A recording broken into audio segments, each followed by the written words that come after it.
Welcome to my video, and yes, it's not the clickbait. I would explain my point betterly, and I think you will be satisfied at the end.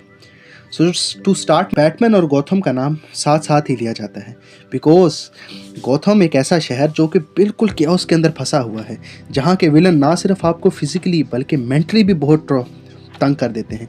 एक शहर जिसके अंदर normally जीना बिल्कुल मुश्किल है।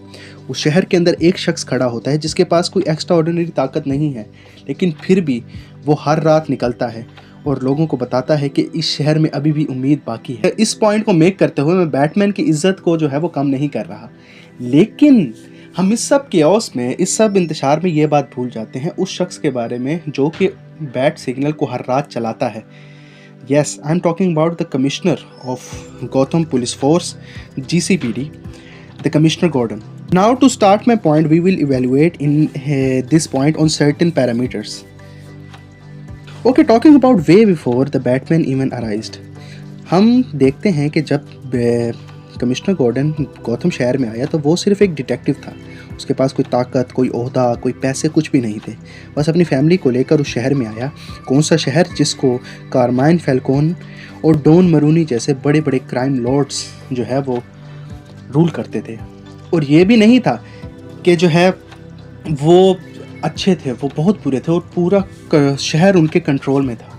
लेकिन फिर भी उस शहर के अंदर एक शख्स ऐसा था, कमिश्नर गॉर्डन, जो उन सब को ठीक करने की कोशिश में लगा हुआ था।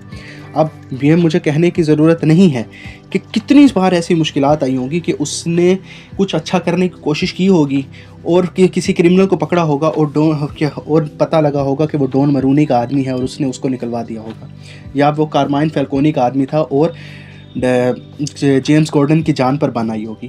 लेकिन फिर भी वो आखिरी दम तक लड़ता रहा उस शहर के लिए। ये ऐसी करेज को जो है वो स्टडी करना चाहिए कि उस शहर ने जिस शहर ने उसे कुछ भी नहीं दिया, उस शहर के लिए वो फिर भी खड़ा रहा। अब अगर हम आम बात करें कि बैटमैन के पास या ब्रूस वेन के पास एक आइडेंटिटी है बैटमैन की, जिससे वो एल्फ्रेड को या अपने लव्ड वंस को बचा सकता है, लेकिन जब कमिश्नर गॉर्डन ये सब लड़ाई करता था तो उसके पास कोई आइडेंटिटी नहीं होती थी। उसकी फैमिली को कॉन्स्टेंटली थ्रेटन किया जा सकता था।